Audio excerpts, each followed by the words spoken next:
Le dressage de la partie inférieure a été effectué avec un point de centre et un joli chanfrein.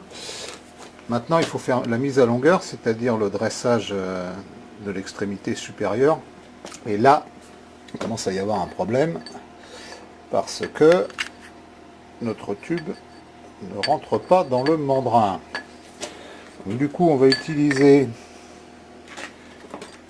ces mordous un petit peu spéciaux qui vont prendre la pièce comme ça, utilisant cette gorge pour échapper le tenon. Néanmoins, ça va dépasser très fortement avec tous les risques de vibration que ça engendre. Normalement, il faudrait une lunette, qui est un dispositif qui vient ici et qui permet de mettre un palier supplémentaire. Sauf que la machine a 30 ou 40 ans, que le constructeur a fermé depuis longtemps et que c'est absolument introuvable d'occasion, cette lunette. Donc, va falloir faire avec. C'est parti, dans le cadre de ce montage, même pas peur.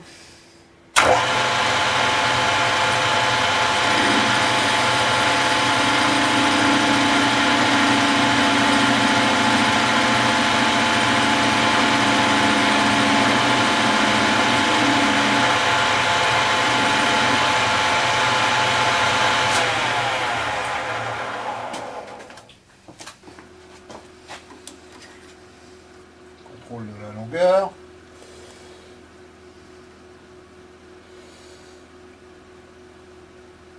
« 152,8 ». On reprend 2/10.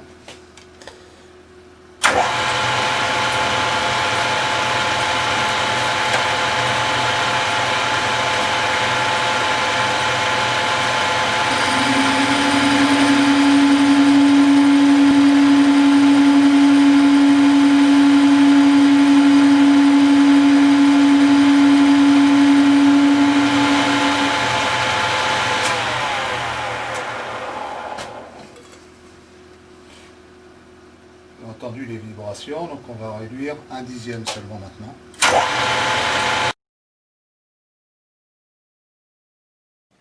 La pièce et l'opérateur sont ressortis vivants de cette opération de dressage et de mise à longueur. Il reste une opération à effectuer et comme disent les bientôt plus européens, last but not least, il s'agit de percer à diamètre 14 le tube de colonne de part en part. Pour les inquiets qui voient ce tube de colonne réalisé en aluminium pour remplacer un tube de colonne d'origine en acier, je précise deux choses. L'aluminium, c'est du Fortal, c'est-à-dire la meilleure qualité qu'un particulier puisse se procurer. Et d'autre part, on trouve la même chose sur des sportives modernes. J'ai vu récemment des DT de 2000 GSXR avec une colonne de direction en Fortal comme ça, dont le diamètre intérieur est de 14. Donc il n'y a rien d'inventé, juste des choses qui marchent. Rien de compliqué dans l'opération de perçage, si ce n'est que c'est très très long à effectuer. Parce que déjà, il faut passer 2 forêts, on ne peut pas percer directement à 14. Donc là, on va commencer à 10. Mais surtout, quand le forêt est rentré jusque par là, voire bien avant, les copeaux ne ressortent plus. Donc il faut y aller par 20 mm à chaque fois. On avance de 20 mm, on ressort le forêt, on dégage les copeaux, on ravance le forêt à re 20 mm, etc. Et il y a au total 255 mm à faire comme ça. Donc on va le faire en 2 temps. 125 mm par ici d'abord, retourner la pièce, et les 125 autres millimètres, ça se réunira dans le milieu.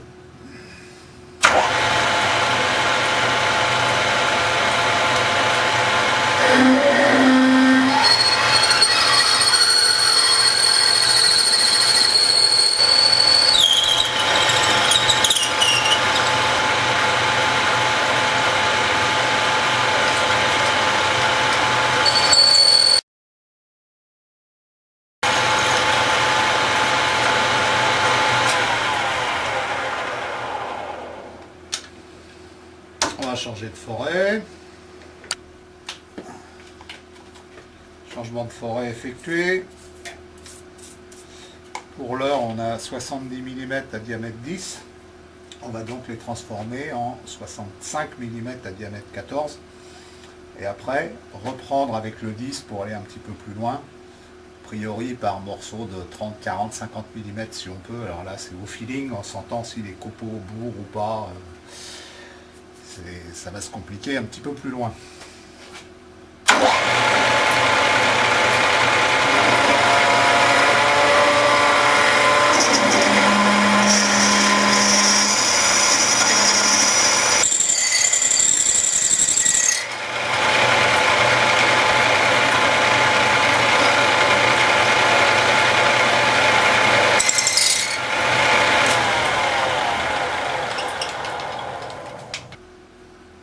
Nouveau changement de forêt qui est cette fois remplacé par un modèle long.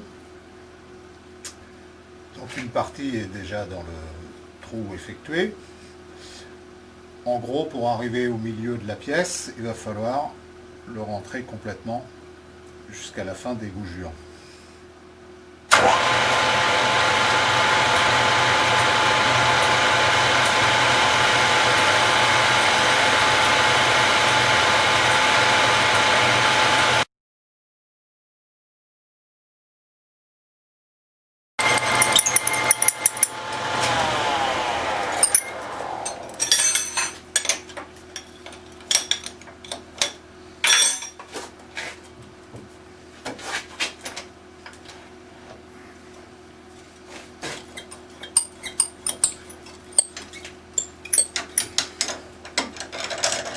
On voit bien le paquet de copeaux qui fait bouchon.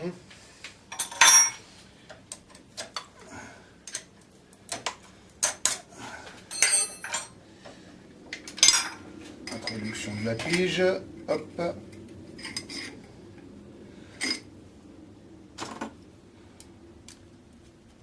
Voilà, 150 mm. La moitié étant fixée à 125. C'est plutôt bon signe.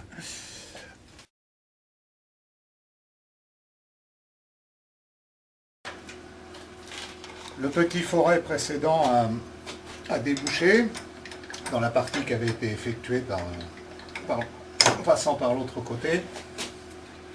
Donc là, on est à trentaine de millimètres du bonheur.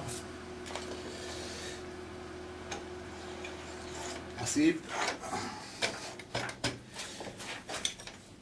Donc ça devrait être la dernière passe.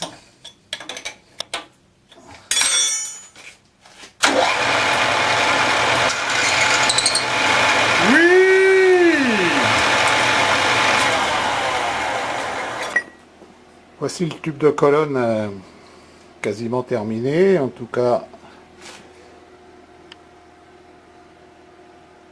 percé d'un bout à l'autre. Il reste une toute petite opération qui est manuelle et qui consiste à faire un petit chanfrein ici à l'entrée de chaque extrémité du trou. Le tube de colonne a été chanfreiné aux deux extrémités comme indiqué. Maintenant, la dernière opération consiste à le monter sur le T inférieur. Et pour ça, faire un petit tour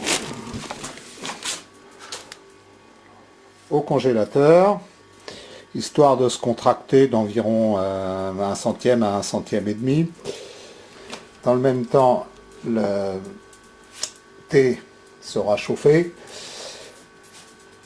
Et lui, il devrait prendre 4 à 5 centièmes peut-être. Tout ceci facilitant le montage. Et une fois refroidi, nous aurons donc nos 6 centièmes de serrage, mais là pour le démonter, il faudra utiliser la presse. Montage final du tube de colonne dans le T. Le tube de colonne est en train de se contracter au congélateur. Pour aider à sa mise en place, on va dilater l'emplacement dans le T inférieur en le chauffant. Si ça ne suffit pas, il a été mis en place sur la presse et on va ici lui appliquer la force du piston pour le faire rentrer en force. Et là, il va rentrer.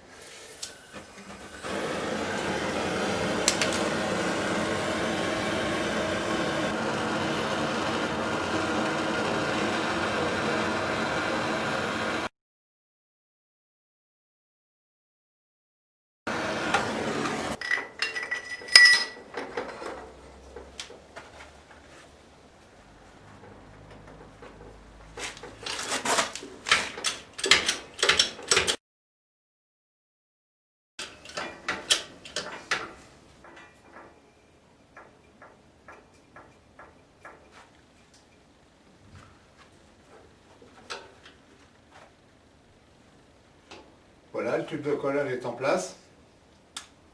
Il suffit d'attendre qu'il refroidisse désormais.